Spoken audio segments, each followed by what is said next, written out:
Fala galera, bem-vindos a mais um Occultcast. Eu sou o Gigim, do portal imperiumfortuna.com e atosnegros.com.br.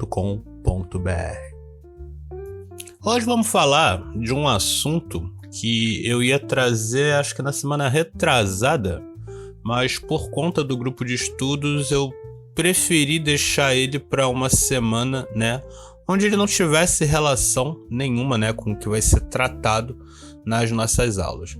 E qual assunto era esse? Bom, estava eu, essa madrugada, porque para quem não sabe, eu normalmente trabalho durante a madrugada, que é o melhor horário possível, porque é escuro, é silencioso e é mais fresquinho. Principalmente para quem mora no Rio de Janeiro sabe como é melhor trabalhar quando tá mais fresquinho.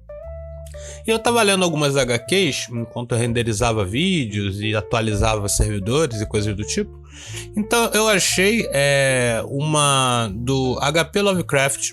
Lembrando que o HP Lovecraft ele não escreve HQ, certo? Ele escrevia livros de terror ou horror cósmico, certo?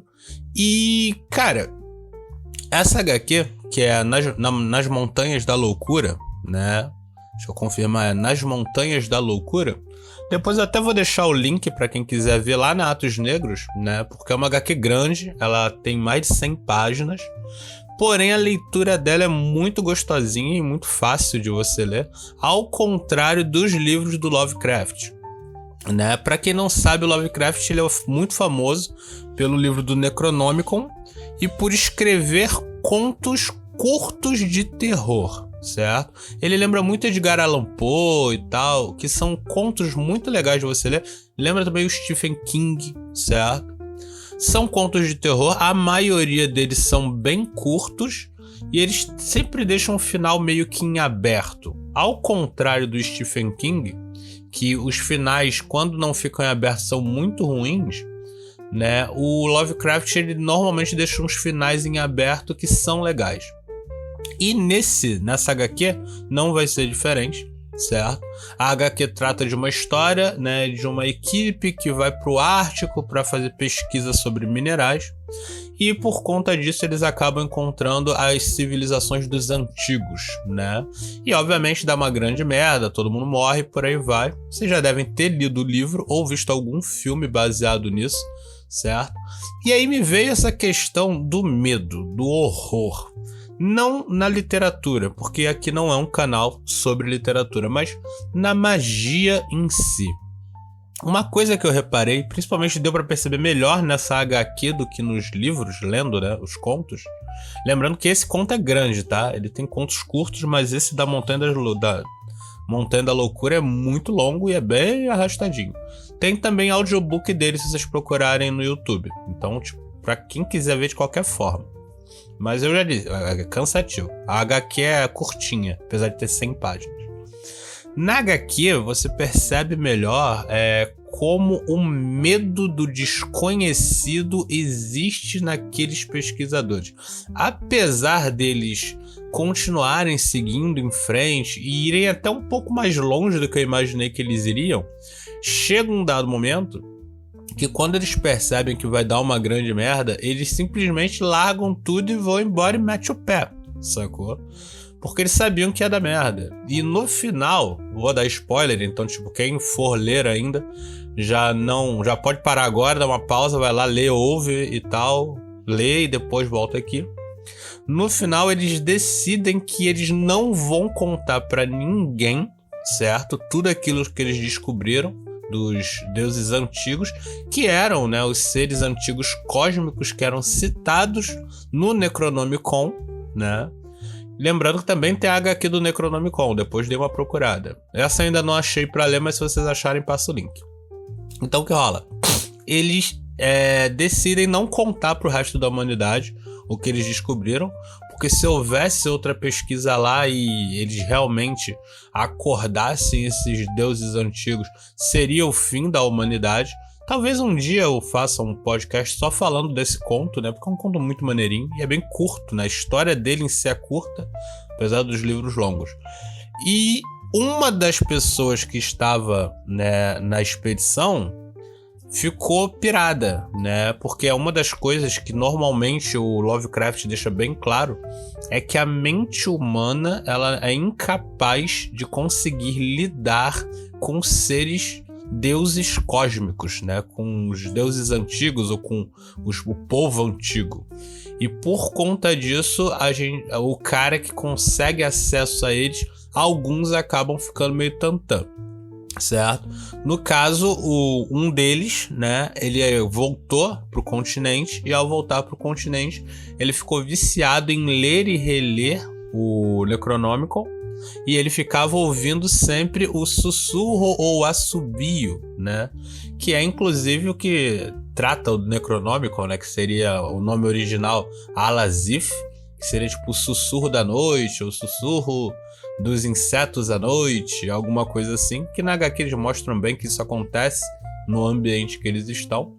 E aí ele ficou meio pirado e tal, e aí acaba a HQ. Como eu disse, o final fica em aberto, né, porque eles só tinham que guardar o segredo e não ficar maluco, mas aí o cara já tava ficando maluco, parece que vai ter uma nova expedição e termina com o som do Alazif no final.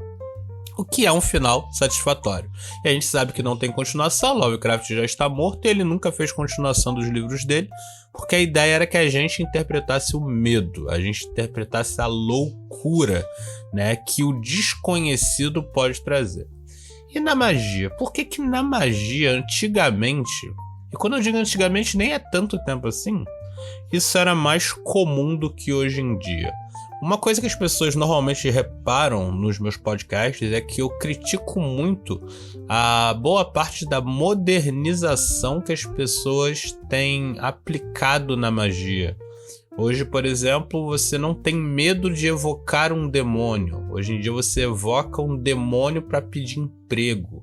E não é um demôniozinho qualquer, eu vou evocar Lúcifer, eu vou evocar Asmodeu, eu vou evocar... E aí tu pensa assim, vou evocar Lilith e tal, e por aí vai, né? Então o que rola? Você percebe que as pessoas hoje em dia, elas perderam muito do medo que elas tinham de praticar magia e de conhecer o desconhecido. Então a gente pode botar a culpa nisso em alguns aspectos. O principal aspecto que faz com que o desconhecido não seja mais tão temido é a cultura pop e a literatura, que banalizaram ou normalizaram demais essas imagens. Durante o período, por exemplo, que uma série da Marvel chamada Lucifer estava passando num canal de streaming, a quantidade de pessoas que foram fazer servidor mágico, que foram fazer evocação goética, que foram fazer evocação, pacto com Lúcifer, era absurda. E por que disso?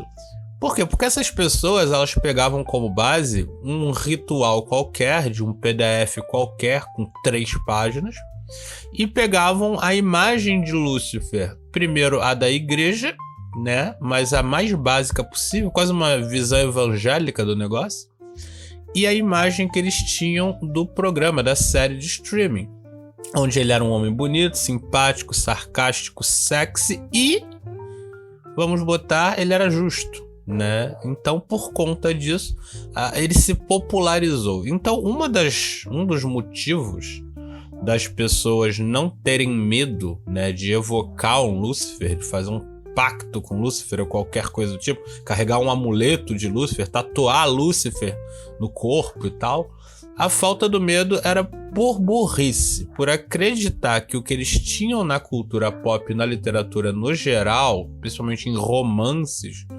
era algo legal.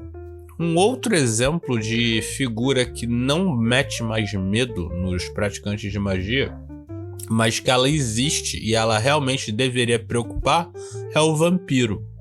O vampiro é talvez o que mais foi romantizado durante os anos 80, 90 e por aí vai.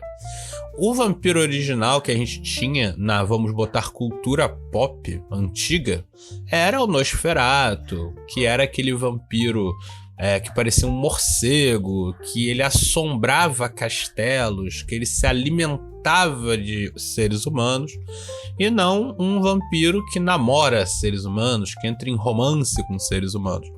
Então a imagem dele foi romantizada, foi banalizada e virou cultura pop.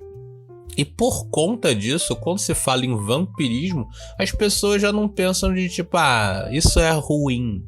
Eu tenho medo de uma pessoa que sabe, se ela praticar algum ritual ou alguma prática de vampirismo.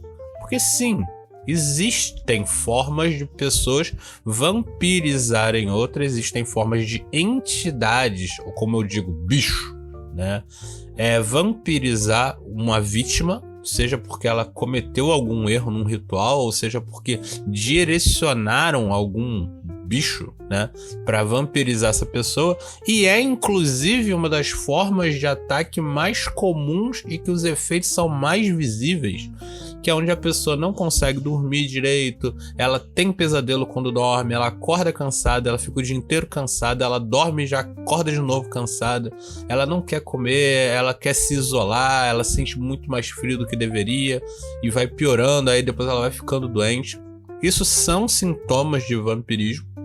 Só que repara, as pessoas hoje em dia não têm medo de vampiro, certo? Também porque ignorância. As pessoas elas tendem a não ter medo do que elas conhecem de forma errada ou de coisas que elas conhecem por causa de cultura pop. Então esse medo era uma coisa que na minha época já existia, né? As pessoas, quando elas começavam a estudar magia, para então praticá-la, elas tinham alguns tabus, né? Os próprios rituais de Abramelin, certo? Alguns rituais de papos, alguns demônios deveriam ou não ser evocados. Você não deveria começar com determinado tipo de ritual, com determinado tipo de prática, certo? Então o que rola?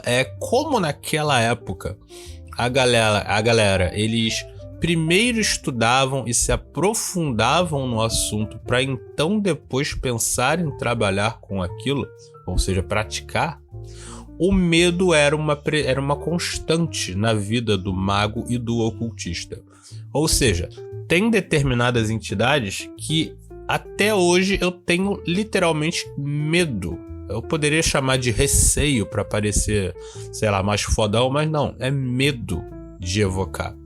Tem determinados rituais que não contém, vamos botar, a presença de outras entidades, mas que eu não faria, porque eu sei que ele pode me afetar de uma forma irreversível. Então, por conta disso, alguns rituais ficam fora, né, do meu grimório. Eu nunca vou fazer. Por quê? Porque o risco é grande e eu tenho medo, e quem tem medo. Certo? E quais são os medos que podem vir numa prática mágica que deu errado? Cara, você pode ter sequelas, você pode acabar chamando o que você não deveria, você pode acabar afetando as pessoas ou o ambiente ao seu redor, você pode acabar se amaldiçoando um local, certo? Tudo isso porque você fez um ritual e você não sabia exatamente os efeitos colaterais que ele trazia. E sim, eu citei inclusive nas aulas, e foi um assunto que se arrastou bastante, porque ele foi falado de novo na aula seguinte, lá no grupo de estudos, que eram as anomalias de chakra. E eu citei que até numa meditação, se você fizer uma energização, uma meditação de forma exagerada, você vai gerar anomalias de chakra, e essas anomalias vão trazer certas sequelas para você que vão atrapalhar na sua vida, vão influenciar negativamente, e dependendo do ponto que chegar, vai ser muito difícil para você voltar ao seu normal, ao seu equilíbrio. Então, muita gente fala isso, né? Quando você não, porque a anomalia de chakra você pode ativar um chakra para que você consiga sentir cheiro das coisas espirituais, ou ouvir coisas espirituais, ou ver coisas espirituais. Você pode tentar ler mente, ver aura e coisas do tipo. A pessoa logo fala, opa, então eu quero ter anomalia de chakra, quero virar X-Men. Só que ela não pensa que, por exemplo, se você ouve coisas e você não tem controle de ouvir coisas espirituais, a chance de você se tornar uma pessoa perturbada e de que isso pode vir até te matar é muito grande, certo? Então, cultivar anomalias de chakra para que você tenha superpoderes acontece sim, mas é muito perigoso. Inclusive foi citado que as pessoas elas fazem isso, certo? Mas elas têm um controle de tipo entrar e sair do equilíbrio quando necessário, certo? Então, o medo é uma constante para quem realmente pratica magia. Para as pessoas que têm religiões, que participam de cultos e que participam de ordens e coisas do tipo, eles sabem que tem um ponto, uma linha a qual eles não podem passar, certo? Principalmente para quem, no caso, segue cultos com outras entidades, tipo afro e coisas do tipo, né, que eles lidam com entidades, eles sabem coisas que eles não podem fazer, que eles serão castigados, entidades a quais eles não devem entrar em contato. E, tipo, se a gente for pegar até no próprio cristianismo, a gente tem a questão do não fale com o diabo. Apesar deles forçarem tanto, né, o poder de Jesus e de Deus sobre essa entidade, eles deixam bem claro que é perigoso você lidar com o diabo, né? Como seria um Guns N' Roses da vida falando, né? Sympathy for the Devil. Se bem que essa música é daquela banda que eu não gosto, Rolling Stones, certo? Então o que acontece? O medo é algo que é uma ferramenta, ela é muito simples de utilizar, principalmente quando você faz práticas mágicas, mas repara que muito pouca gente ensina rituais para incitar medo nas pessoas. Sendo que o medo é uma coisa que qualquer entidade consegue fazer em você, certo? Se uma entidade quiser que você tenha medo de um coelhinho branquinho fofinho, tu vai ver um coelhinho branquinho fofinho e tu vai sair correndo e gritando. Porque a mente humana é muito frágil. Se a tua mente ela não tem nenhum tipo de proteção contra esse tipo de ataque psíquico e coisas do tipo, eles vão conseguir manipular tua mente para tu ter pesadelo, para tu acordar todo mijado, para você ter paralisia do sono, para você ficar ouvindo e vendo coisas, para você ficar vendo o vulto o tempo todo e se arrepiando, certo? E os rituais que fazem isso, que eu inclusive quero trazer alguns aqui, eles são perigosos porque para você enviar medo, você tem que lidar com o medo, certo? Então, caso dê alguma coisa errada, quem vai ficar com medo é você e ele pode não passar durante um bom período de tempo. Então, como as pessoas hoje em dia, elas praticamente não sentem medo de nada, porque como eu disse, elas acreditam que elas podem chamar anjo a hora que elas quiserem, enquanto bebem cachaça, elas podem chamar Lúcifer a hora que elas quiserem, enquanto estão fumando maconha, elas podem fazer uma suruba com Lilith, com Asmodeu, com Abraxas, com a puta que pariu, certo? As pessoas elas não estão prontas para isso. Ah, meu Deus, mas eu conheço uns magos aí. Aí sim, tem uma galera que realmente estuda, que respeita, mas como a gente tá num canal onde a gente fala mais de conteúdo mais pop, mais simples, não posso trazer esses rituais. Claro que nos grupos de estudo a gente vai chegar nesse ponto, né? Quando formos realmente numa parte onde a gente estiver só fazendo prática uma atrás da outra, virão esses rituais mais punk rock. Mas é muito difícil de que eu venha postar, né, um ritual, né, de incitação de medo na mente da vítima, assim para todo mundo poder ler. Porque como eu disse, hoje em dia as pessoas tendem a achar que não tem medo de nada. E esse é um dos maiores defeitos de qualquer pessoa que pratica magia. Não ter medo de nada. Porque o medo, na verdade, é o que te mantém vivo. Lembrando sempre, gente, que a gente tá em todos os canais, no Spotify, no YouTube. Se inscreve, dá like, compartilha, certo? Porque quando eu falo no final, normalmente a galera já cortou porque já viu que o assunto acabou. Então eu já trago aqui, deixa o like, compartilha, se inscreve no canal ou do YouTube ou do Spotify. Se você gosta muito do nosso conteúdo, a gente tem o nosso Pix, a gente tem o nosso Apoia-se. O Pix é imperiumfortuna@gmail.com, tá na descrição, tá no nosso portal. Você pode doar o quanto você quiser, a partir de R$5 você ganha direito de pedir um tema pro podcast. E o Apoia, se você se inscreve, fica lá mensalmente, não é mensalidade, mas você pode ficar mensalmente pagando, te dá direito a participar dos grupos de estudo e vai de R$5 a R$50. E os grupos de estudo? Nossa terceira turma do grupo de estudos vai começar semana que vem. Essa semana a gente iria começar, mas vamos ter a aula gratuita com a Lírio, no dia 4, quinta-feira, às 8 horas. Então, quem tiver interessado de ver como é que funciona e coisa e tal, quinta-feira, às 8 horas, Lírio e convidada vão fazer uma palestra / aula sobre astrologia, certo? Vai ser bem divertido, não vai ser comigo, mas vai ser com elas e vai ser bem legal. Convido a todos, certo? Basta entrar no link que tá lá no Facebook e no grupo do WhatsApp, certo? Então é isso, galera. Por hoje é só. Até a próxima e fortuna.